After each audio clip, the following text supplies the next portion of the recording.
Aloha, my friends and family. My name's Trey, and today I'm going to talk to you about the overt problem in romantic love and marriage, the obvious problem.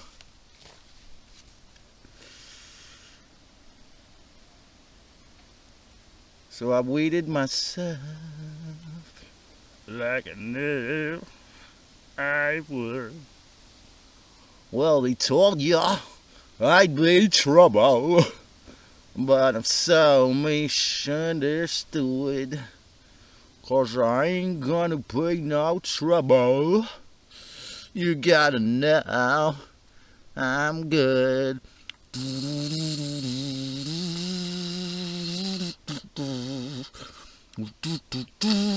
So I weeded myself.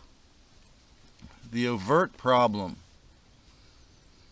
The obvious overt problem in romantic love and marriage. Sri Yukteswar was supposedly an enlightened master, yet he was also a Libra householder with children. Some of the ancient Buddhist divinities that were married, and some of their pictures and statues, they'd have a tantric sexual embrace with their wife, who was also enlightened. It is said that when Yogananda set forth to begin his highly successful awakening center in Los Angeles, California, when he set forth from India, that Sri Yukteswar told him to shave his face and talk about how Jesus Christ, or Yeshua as I call him, was a yogi and the most enlightened master ever, was our truly born again Jewish God-man master teacher, who taught us how and why to renounce, or ideally transform, this planet that has been filled with the archonic entities and the parasites of the demiurge's atrocities. And many lost souls who blindly obey Mammon's headless dictates all throughout the planet, growing as the AI, as the digital mafia matrix grows in the AI, and for though Jewish Yeshua, he fully repudiated and repented and demonstrated the falsity and renunciation, and teaching the disciples how to get out of the matrix, both through fasting and prayer, and psychologically through awakening to the Christ gnosis. He demonstrated the falsity of all patriarchy, or false male junior gods, as I call them, false male junior god powers, by fully surrendering to the sacred divine masculine in gnosis, ironically, because it's through sharing of the word of Christ, the word of the true mother, the true divinity. The most ironic thing about this, or another ironic thing about this, is that through surrendering fully to the sacred divine feminine, Yeshua was able to then share the Christ awareness with planetarily in a much more effective way. So, and this is what scares me most about heirogamy. I mean, I watch John St. Julian's videos, and he makes these masterful videos. He actually fasted for 40 days, and he talks about the archons and the aliens. After my practice for 20 years has been a hermitage, I get a little bit terrified by the idea of surrendering everything to a woman physically, because it's only through the cultivation, as they call it, of my powers that I've been able to share all these with you. And so I think that's why I brung up that idea from the autobiography of a yogi, perhaps, or from the Yogananda school, is that if you're enlightened, or if you decide to become a spiritual teacher, in a way. If you're not married, you become married to the oneness or the humanity through, in this case, through the CIA as a middleman, even just because that's the so-called public, or where the people look, and you share with the entire public. You consider every dark lord to enlightened light being to be just all different parts of our family in these flesh suit reality here. So by surrendering, ironically, fully to the sacred divine feminine, Yeshua became fully enlightened, probably the most enlightened man ever, and was able to show us the way out of the bondage of the matrix. Thus, and the reason why this scares me the most about heirogamy is because I've been brainwashed by my pseudo hermitage here, being so spoiled and blessed by it, my fake independence through codependence. You see, pardon me, inside is, okay, this is a really key point. If you become, or I become, 96 or 87% enlightened, the individual can become internally enlightened, spiritually enlightened, and still die of cancer or still perish in some horrible death, because the physical flesh suit, probably, my guess, my estimation is around 96% of humans probably subconsciously really need to, ideally have the heirogamic embrace to be happy. I mean, there's a tiny fraction of people that can do this, could just be happy as a hermit, or those exist, but it's very rare. So it is through sharing that I could become more whole here, see? So,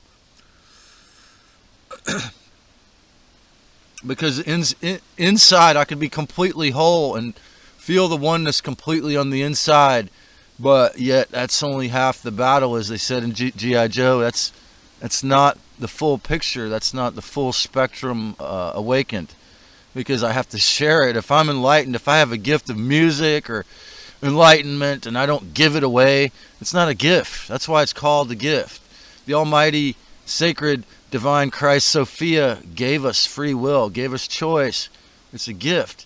But the divine Ouroboros, if you will, is when you give it back to her by giving it to others, paying it forward, sharing what you know, sharing your music, sharing your paintings.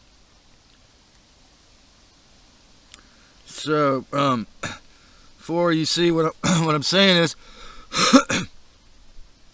as Yukteswar told Yogananda, besides to focus on the Christ, excuse me again, I got a little phlegm left from that. Yeah, I didn't make a video for a while because I had something came up. I had a little cold, and I won't go into it, but So, for as Yukteswar told Yogananda, besides to focus on the Christ, you basically, to be the mommy or to marry the entire human community, to marry, if you're enlightened, you feel, if you're really going to serve the human race, you really have to be wedded, like Bob Marley. You have to wed your soul into the idea that you must share your gift, because otherwise, what is it? What good is it? To be the mother to all of the open spiritual children, to be the mother or the midwife, if you will, for the, if you have the courage to pull that shit off you, like in the Matrix film, is exactly, again, they did a perfect analogy throughout that whole movie, to pull that gadget off you, to awaken up. If you have the courage to actually do that, I mean, she will always be there with you to help it soften it, but it's still going to be extremely painful. To be the mother of all the open spiritual children, yet how could he know that, how could Sri Yukteswar know the internal pressure this might give Yogananda as a supposedly celibate Kriya master? Do you think he willed his own death at the age of, I think, 56, 57? Let me know in the comments if you think he willed it. But for to be truly enlightened and awakened, we must be awakened and do the shadow work, heal and cleanse all of our 15 chakras. Like I say, probably 96% of humans need a sexual or at least embrace a partnership. To do the shadow work and heal and cleanse all of our 15 chakras or DNA strands. Is the idea of self-marriage appropriate?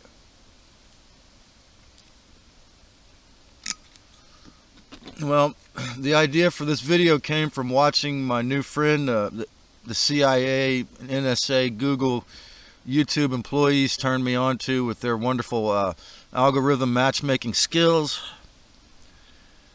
And she gives out these free mudra classes 2 or 3 times a week here on, she does live sessions here on YouTube. I was watching it live on my microwave phone. It's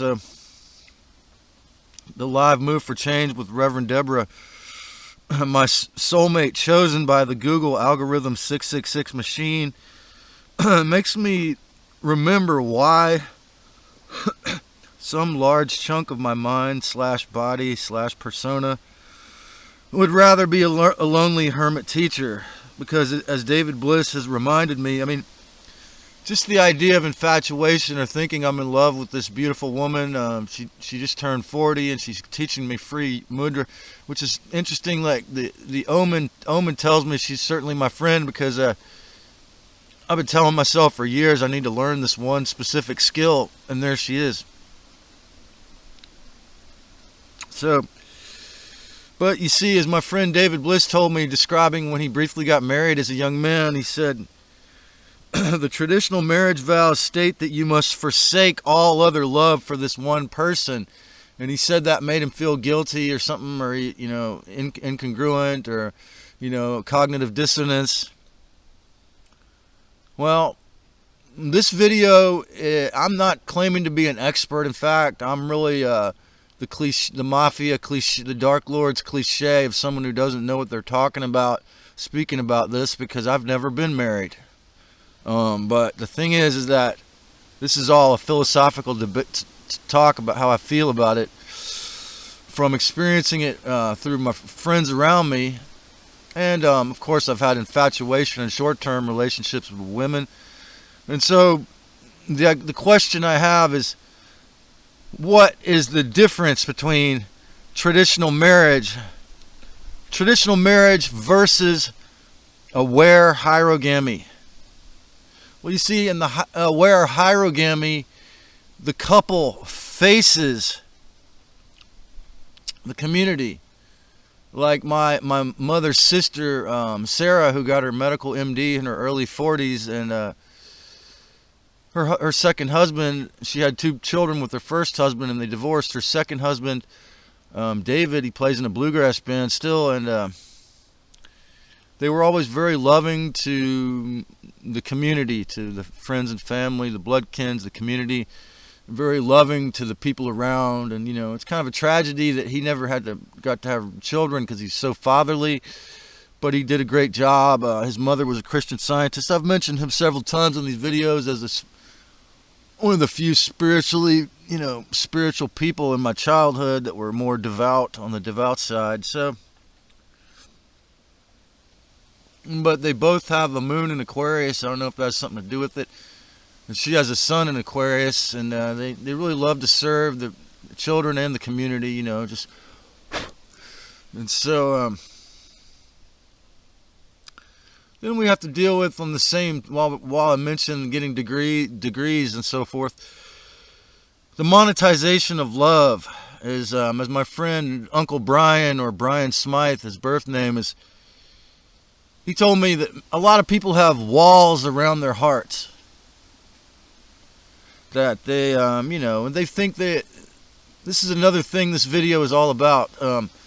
They think that they love this one man or woman that they married, and often who has a lot of money, and that, beside that, them and their children, whoever they reproduce, souls they bring in from reproducing, and their parents, that's all that exists on this planet, Or they're so solipsistic and insecure and brainwashed that they're pretty sure that's all that exists. So that's what happens after, centuries of the monetization of love as being pseudo-popular. People get walls around their heart, also through traumatization, through the black magic money system, the blood-drinking blood cult, and endless war systems. And people literally get walls around their heart. Have you ever seen people that, they won't speak their mind, and they don't really feel very comfortable when they go to the store or go somewhere else in their car until they get home? They don't really act like themselves until they get home, inside their castle. This is what kind of that behavior, I forgot the name, it leads to an illness. So I'm not opposed to heirogamic union. I am opposed to legal marriage. As it is for awakened souls, it's the opposite of sacred divine union. It's a three-way contract with whereby you're forced to marry him or her, and a judge or judges in their black robes. I'll put on the green robe, folks, for the renewal of the rejuvenation of the Most High.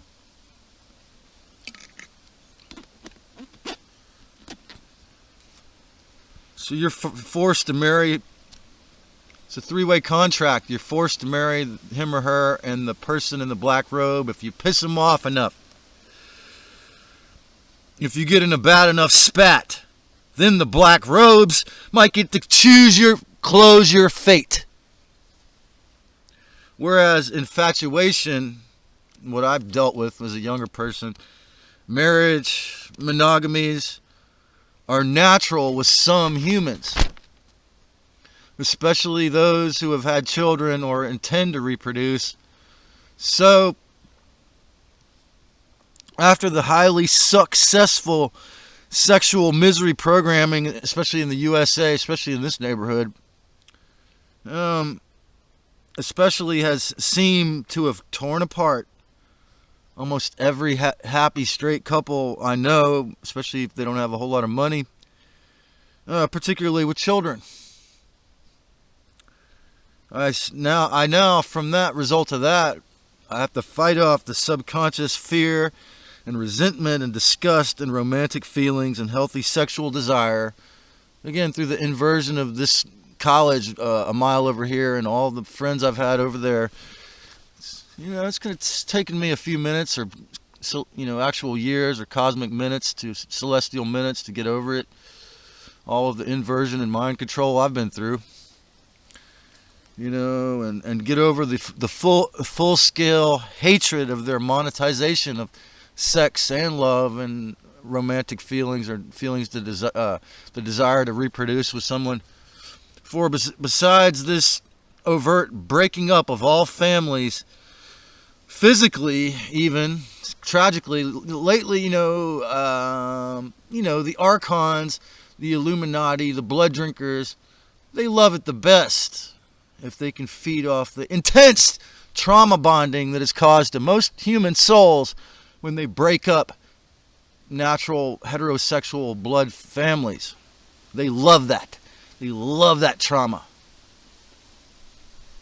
So, besides the overt breaking up of families physically and spiritually, as a young person I often experienced the psychotic, romantic, double Pisces version of the first stage of you and me against the world ugliness. Like, I listened to so many Motown songs, I really started to sing them out loud when I was 14 or 22. And I thought I was in love with all these, half dozen or more, or a dozen different young women and girls. I would think I was Superman. When I became crazily infatuated, I thought I was Superman. I had the epitome of the infatuation, MK Ultra infatuation programming. I bring this up in a few other videos. One of my first earliest videos, if you want to check it out.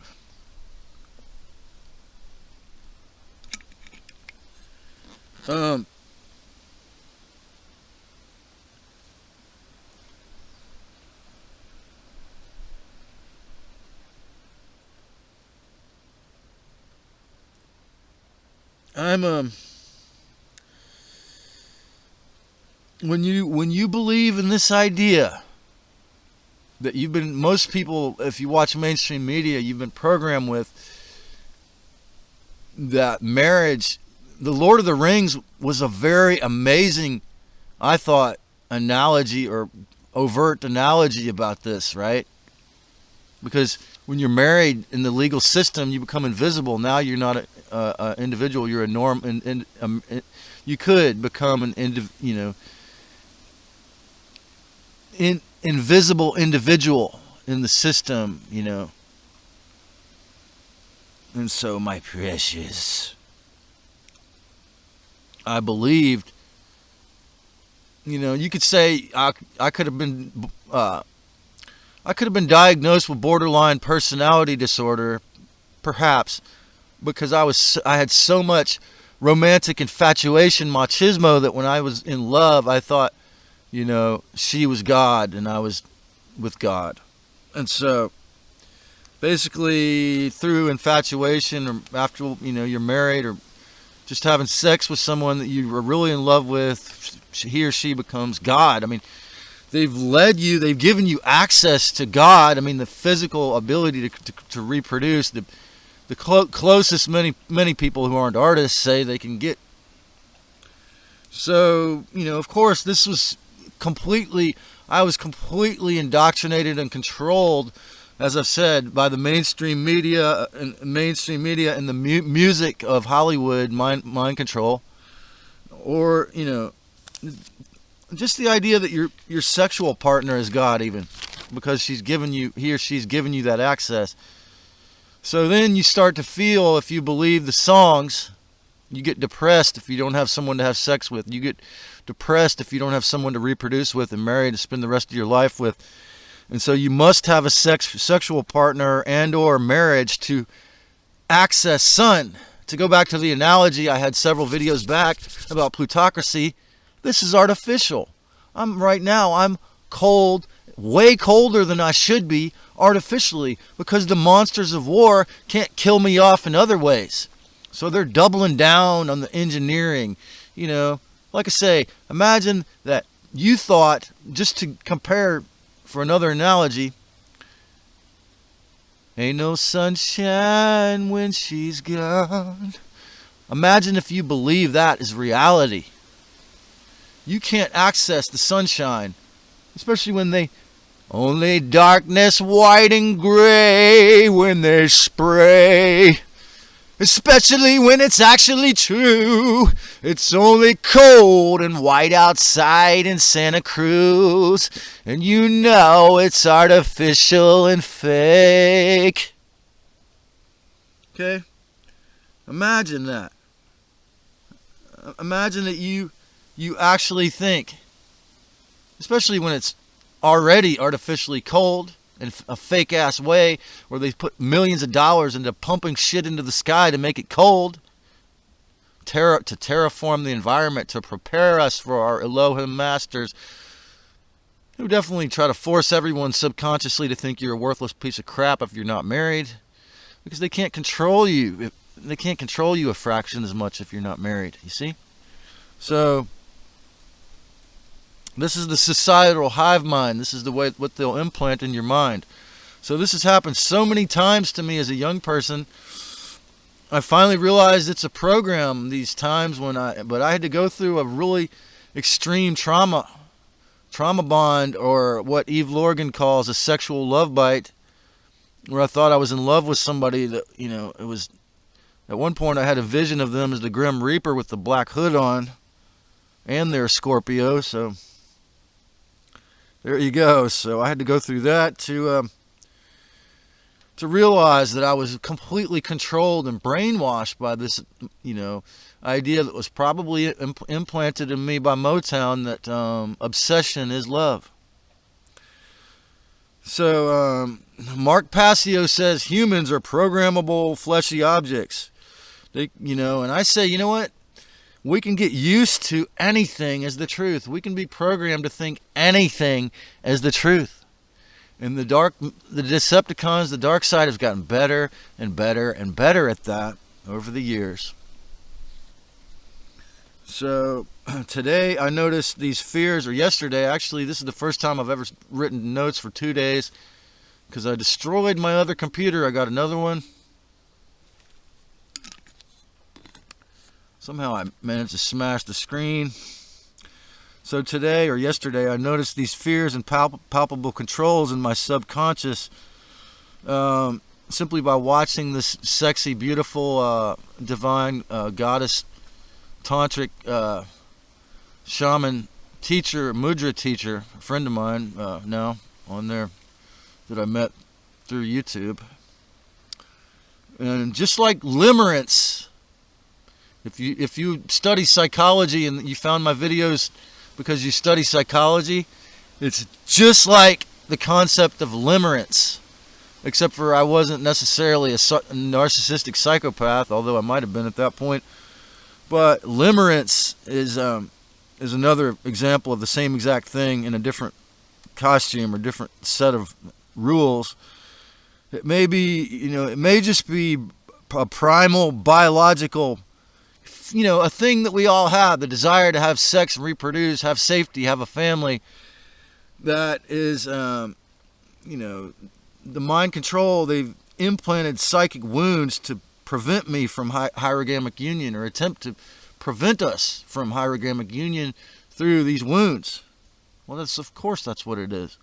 So the most obvious, overt, glaring horror of marriage, really, is that it is a closed loop. Okay? You and me against the world. No one else exists.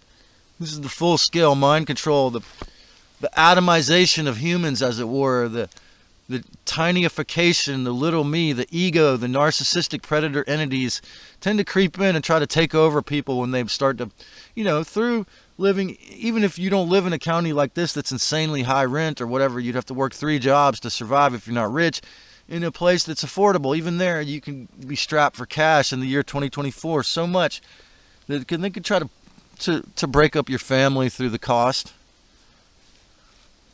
Have you ever thought about that? That marriage is a closed loop. If you and your wife are not both somewhat awake, it's a full-scale, whole life sexual matrix, where a person can love only their wife or husband, children, and parents, where no one else can even exist.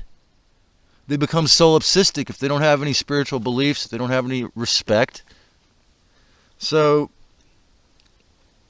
to me, these are the Illuminati's nuclear family hogwash and sickened, soulless, satanic, inverted, trashy, fake reality. This and the acceptance of marrying up, or marrying for money, is basically, if you marry someone for the money, you are basically a whore to that one person for your life. You're a prostitute for your whole life to that one person.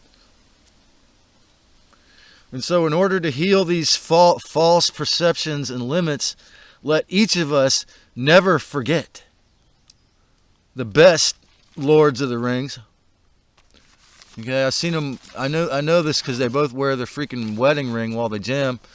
Like two of my favorite musicians are actually, ironically, Capricorn sun signs, John Scofield and Frank Gabali. They use their marriage and their inspiration they feel for their wife. I would make a really educated guess to say they use the inspiration from their marriage to they're in their 60s and 70s now to be that at that many decades old flesh suit and still bring us awesome great music. Okay? They bring awesome great music to everyone on the planet. And so they show me, what is the good side of Saturn and marriage, for example. That with a truly open, healthy, heart-centered, authentic, sacred, divine heirogamic matrimony, without black robes, even if you're smart, ideally. A couple of shamans or powerful healers will often be able to amplify and potentiate the powers of their gifts to serve others vastly, exponentially, rather than limit or pervert your awakening, in the case of a mind-controlled, traditional, stupid head marriage and healings. Okay, Decepticon Matrix chosen marriages, or if you let the archons, the beast, if you let Lucifer or, the moon choose your wife or your husband, Decepticon Matrix chosen marriages are made in hell. Loose drip beast plans. Whereas heirogamic union can and will be divine. And of course you're going to both have to do your shadow work to maintain the divinity. Like two can physically reproduce, and whatever is there psychologically is going to show up. Okay, that's the reality. If you have sex with someone, some say you're becoming them, So this is why it's easy for me to feel hesitant. Or two mostly healed, not overtly narcissistic souls, after their fear and control trips are over, or I'm saying after you've done the spiritual shadow work on yourself to heal that part of yourself, after your fear and control trips are over, or almost over, 96% over, these two can greatly and vastly heal far more. For especially if you consider a divine, I'm saying if you have a sexual tantric partner, especially heterosexual partner, and you're mostly healed, it comes to a point, I'm coming to it soon, where you need that to go deeper into your facing yourself and becoming whole and healing. Again, not because you're not whole on the inside, because your flesh suit is only half of the physical. So very few souls, maybe Nikola Tesla, very few souls can do that, can achieve their missions with one. So especially if you consider a divine heirogamic tantric couple, as Yeshua said, if two or more are gathered in my name, I am there. What did he mean? He meant that with two or more gathered together, the frequency of Christ can be dialed in, rather than just accepting this radio station 666 garbage that most of us accept, even if they don't watch the mainstream media that's controlled openly by the Illuminati. Okay, the truth is that Christ, the original Christ, Sophia, is within all beings, and it takes two to learn how. If I'm 100% enlightened in my mind, it doesn't matter if I don't share or teach or give it to you, sell it to you, or whatever, have sex. A sacred heirogamic union, a divine heterosexual marriage between equals with social mastery, ideally, that has transcended or has never been dumb enough for narcissistic abuse, is an energetic powerhouse, and that's going to be extremely targeted by the dark side because it's capable of far more healing and spreading discernment and enlightenment. Okay? First, know thyself, as it is said. Okay? Do the shadow work.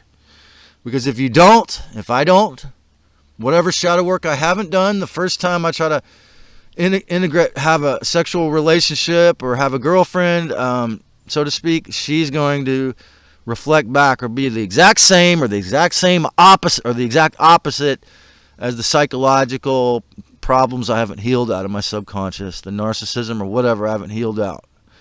Learn to differentiate or individuate or become your real self. Break away from the enmeshment to your narcissistic family or your, the sexual abuse you went through as a child or whatever, so that you don't meet a sexual abuser and attract them, okay? Because if you can't do that, I don't know how you're going to avoid that problem because of the hologramic nature of the universe, okay? This is a quote from an interview with Dr. Terry Cole with Dr. C on YouTube today. Healthy boundaries and good communication are the bridges, not the blocks, to deeper intimacy in relationships. Okay, so check out the YouTube video if you like that. I really like that quote because my Mayan birthday sign is I'm a white planetary world bridger. And I'm here to bring the higher wisdom to the normal people, to the world. A sacred heirogamic union, a divine heterosexual marriage between equals with social mastery that has transcended or has never even been dumb enough for narcissistic abuse, as an energetic powerhouse capable of far more healing and spreading discernment and enlightenment than I ever could as a hermit. I mean, even the vaxxed. I mean, look at Dr. D and the First Lady. Look what they've done. We can truly be one inside, in samadhi. If you really know how to get enlightened in samadhi.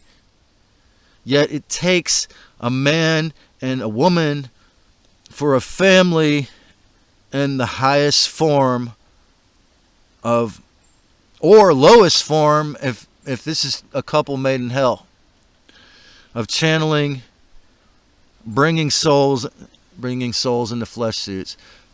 If you reproduce, it's the highest form of channeling or the lowest. You're creating hell on earth or a more divine place if you understand how to control your sexual impulse. Again, the mastery of your sexuality. It's the highest or lowest form of channeling. Is bringing souls into flesh suits.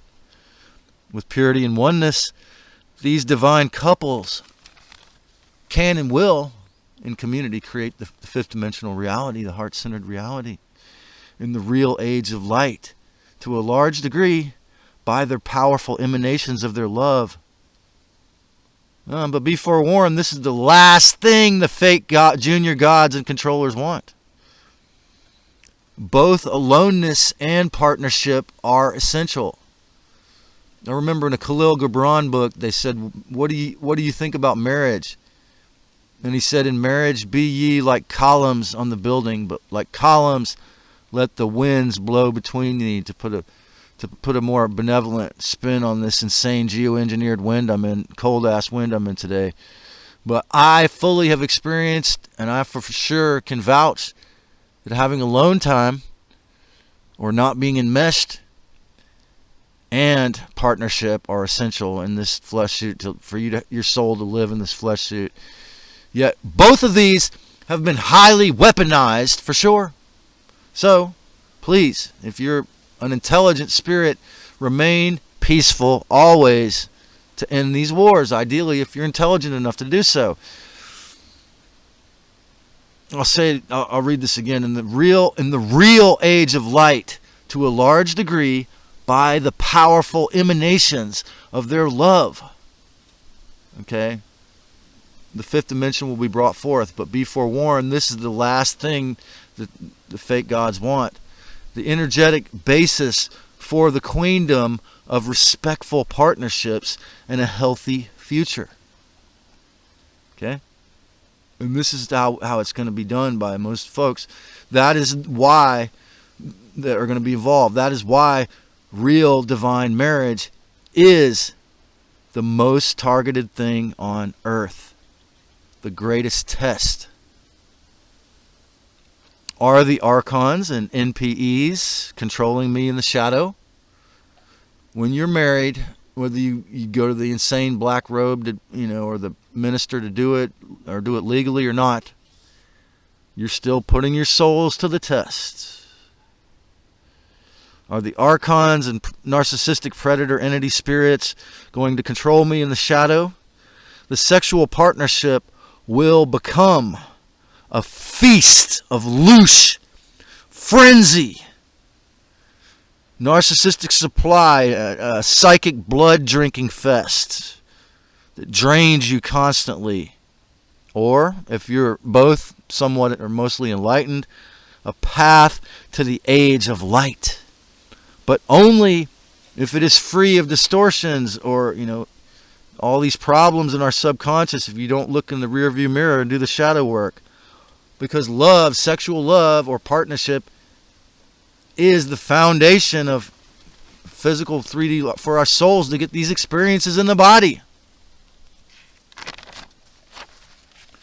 Matrimony, like all these Wi-Fi gadgetries, can be used to entrap and enslave you or me, or maybe show you the way towards freedom, give you the power and the energy and drive to publish more of your products and make and monetize. And as Marianne Williamson admitted it, the bedroom has given her the most energy or juice for her speeches. And marriage, as I say, marriage, hermitude, living, dying, working, playing, aloneness, meditation, togetherness, action, and community, all of these can become de-tortured and re-christened. Okay? When self-control transcends the ill desire to control another, then the real wedding in your third eye can begin. Your marriage to the divine, sacred Christ can begin. When self-control transcends the desire, when you realize how reckless and suicidal or how spiritually moronic it often is to control others, you won't do that inappropriately after, if you have the discernment and the courage to change.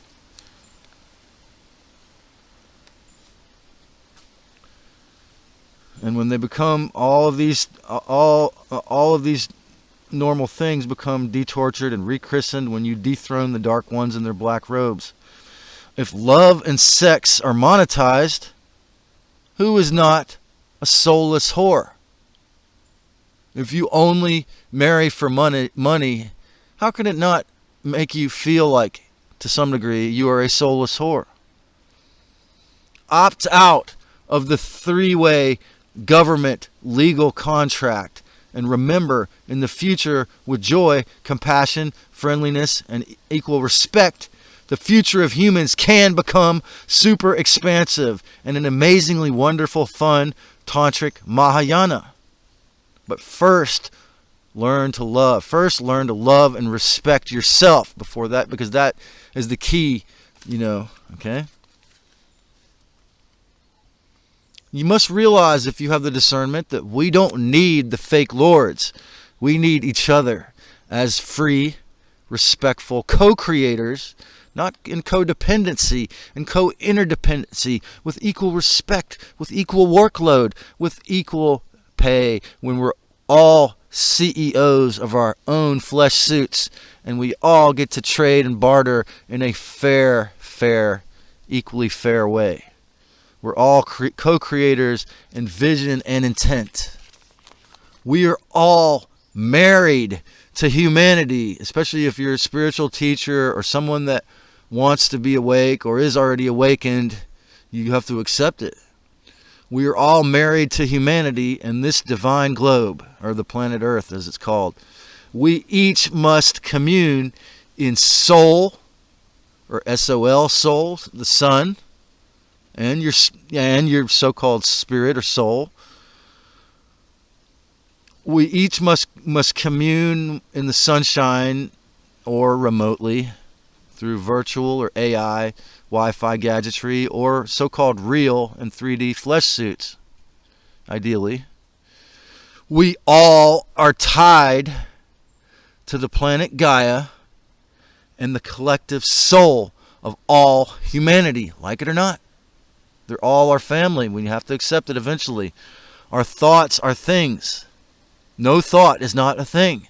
That's how come they lead to herpes and cancer in the extreme. because they are objects that can do things.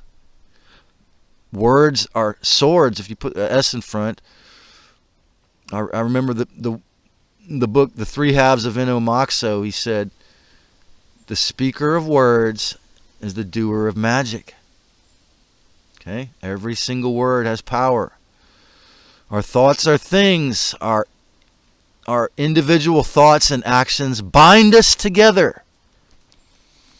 Truly, y'all have to face eventually the fact that while you affect others, we are all tied in a Buddhist or Gordian knot until we attain full enlightenment and awareness and can just fly away and don't need this planet anymore. We are all tied in the beautiful, endless Buddhist knot because we are all one. Until 51% of human souls attain full enlightenment, then we can be really free. Then we can go on other missions beside having to wake others up. We can do other things. If you enjoyed this video today, if you haven't already, click subscribe and the notification bell for more. And if you are looking for a little bit more of a red pill or a few more juicy points that I can't speak of on YouTube, follow me on Odyssey and or Rumble. And like I always say, folks, if you have the courage and you are willing to obey the Aboriginal commandment to act like someone in the image of the divine Mother, Father, Christ, Sophia, create a great one, my family.